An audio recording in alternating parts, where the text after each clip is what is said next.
All right, let's move on to Natalie Harp. Look into the we got to do the Natalie Harp thing again because it's not just lip slop, but I'm also invested because she is cuckoo for Cocoa Puffs. Private communications between President Trump and one of his closest aides now raising questions about the potential national... Oh, yeah. I already posted this as my blast off meme, but here's Natalie Harp running after Trump's golf cart in 2023.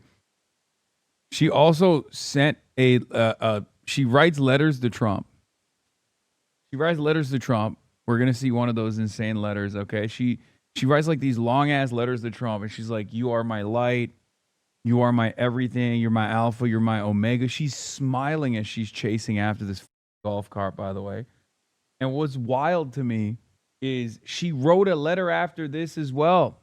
She said, I'm so sorry I embarrassed you by running after the golf cart. It's like, girl, get on a golf cart. Why are you chasing him? It's so crazy. Security ramifications. Letters published in full for the first time by the Daily Beast show staffer Natalie Harp writing to the president in 2023, and I'm quoting now, "You are all that matters to me," end quote. And also this, "I don't want to ever let you down," end quote. She also reportedly tells President she is, quote, unworthy of him. CNN has not independently confirmed that Harp wrote or sent the letters to the president, but the contents are prompting concerns about the broader implications of the very close relationship between Harp and the president, viewed by some in the White House as a gatekeeper of President Trump and the most powerful man in the world. Let's go live right now to CNN White House correspondent Elena Treen. She's working the story for us. What more can you tell us, Elena, about these letters and how the Trump administration is responding? Yeah, look, Wolf, I mean, we've heard some details of some of these, experts that have been reported by the New York Times and other outlets. But I think what's interesting about these is that we are seeing them in full for the first time. I should note they are from 2023. And they're, of course, very personal. I will read you some more of the excerpts from these letters that were published by the Daily Beast. One of them reads, quote, "I didn't have to be human printer. I could take time to enjoy good conversation and still get all my work done at the end of the day. In fact, I even had time to take long morning and evening walks to enjoy each sunrise and sunset, though I did forget to eat and sleep." Another reads, "Please, when I fail, will you tell me? You have the absolute right to cuss me out if need be, when I deserve it, because no..." Oh my God, bro. Okay. Am I crazy or does she actually want to fuck him? Like, I know that Trump doesn't have sex, but like, actually, I don't even, like, she is like, you are my everything. I think she straight up thinks Trump is like hot as well as everything else. Like, this might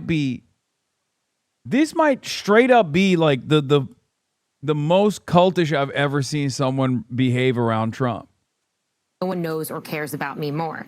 To modify a classic, it goes on to say, "I could not have parted with you to anyone less worthy. And I will add, it is I who is unworthy." So clearly, very personal in these letters. And I think what's important, some important context to note here, Wolf, is just how deep the connection between Natalie Harp and the president is. I'd remind our viewers that she has credited the president with saving her life. She has said in the past that she had suffered from bone cancer and that she believes that it was the president's 2018 legislation that he had signed that she credits with allowing her to receive experimental treatments. We don't know what those treatments are. She has never said what they are, but I think that gives you some insight into why she feels such total loyalty toward the president. Now, I will say the White House said in a statement earlier this week, this is from their spokesman, Davis Ingle, he said, quote, that Natalie Harp is, quote, one of the most loyal and hardest working aides on President Trump's team.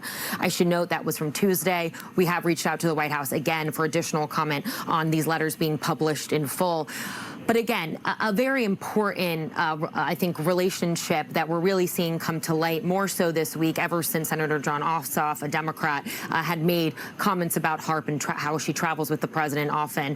That spurred a lot of reaction from the White House. Some, again. I just don't understand how, like, I mean, I guess it goes to show, this shows how narcissistic Trump is as well, because, like, I feel like anyone with any fraction of power, or just like anyone in general, even like a bank teller, if they had a subordinate behave this way towards them, They'd be like, this is too much. Please get the fuck away from me. You're psychotic. This is beyond sycophantic. This is an expression of cult-like admiration.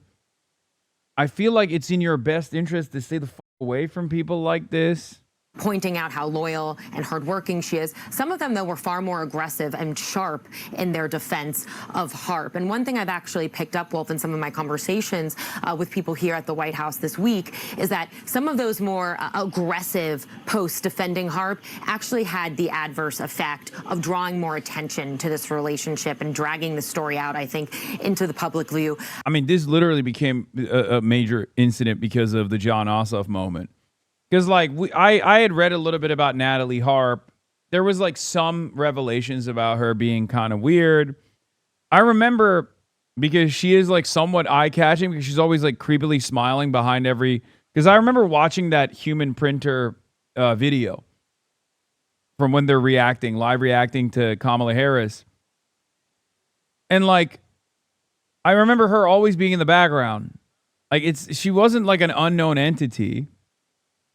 But the John Ossoff moment absolutely blew the shit up because of the insane reaction to it, where everyone's like, whoa, whoa, whoa, hold on, how dare you say she's a psychopath? This wouldn't have come to light if Ossoff hadn't brought it up. And it is, in fact, a matter of public concern when the cognitive declining president of the most powerful country on earth is constantly followed around by someone who is like a political Scientologist and has made it their sole purpose to affirm and cocoon the president in his delusions. Also, the most damaging leaks are now coming from the White House. What you see is Trump's people on the inside taking this opportunity to attack Natalie Harp. He's right. Pedro Gonzalez is right. Like, the only reason why we're getting this level of insight into Natalie Harp's madness is because other people in Trump's orbit are sick and tired of her shit. It's clear that they're like, oh, finally. In a bigger way. And so I think... Anything else on her brother? Yeah, he's a Sandinista. For now, they've kind of tried to move away from that, and I think likely we're going to continue to see kind of this one statement that's been circulating be the word from the White House for now. All right, Elena Trine reporting for us. Elena, thank you very, very much. Pamela. All right, joining us now in the Situation Room is Maggie Haberman. She's a White House correspondent for the New York Times and the co-author of the best-selling book, Regime Change Inside the Imperial Presidency of Donald Trump, with Jonathan Swan. Maggie, it's so great to have you on the show. Regime Change introduced us to Natalie Harp. For a lot of people, it was the very first time they learned about her. So remind our viewers about her power in President Trump's White House and what the details from these letters demonstrate to you. So one of the things that Jonathan and I reported in the book was, yes, Natalie Harp, it was so devotional to him that, you know, she would write these letters. We had looked at the letters, we'd obtained them, they had and reviewed them. These were in 2023, as Elena said, but she was going into the White House with him, and he would tell people in the 4 years out of power, 3 some odd that she worked for him, that, you know, she was the only person among his staff who loved him as much as his wife and children. And he would say, you know, all of the rest of you will go off and make money. She will never leave me. And so that tells you about how much he values loyalty. It tells you how much that he values somebody who, you know, he will be a constant supplier of good news. There is a reason that the human printer nickname that she refers to in her own letter that Elena just read, that was coined by... Oh my God, we're so back to resistance liberalism. One moment of lip slop and Jay Mershon is already linking me Seth Abramson posts, dude. Feed note at approximately 9 p.m. Eastern tonight. Some of y'all are too young. It's very clear that you weren't here during resistance liberalism in 2016 because I would clown on Seth Abramson all the time. He is like a classic character from resistance liberalism from the first Trump term. Oh my God. We did one lip slop story and Jay Mershon is like, dude, look at this. Yeah, Jeff Tiedrick. Where's Jeff Tiedrick? There were a couple of these guys. Oh my God. Is Rachel Maddow back too? This will be a very hard report to read, so it comes with a warning. If you're in anything like an emotionally fragile state, please do not read it. Yeah, Russia Gators are back, baby.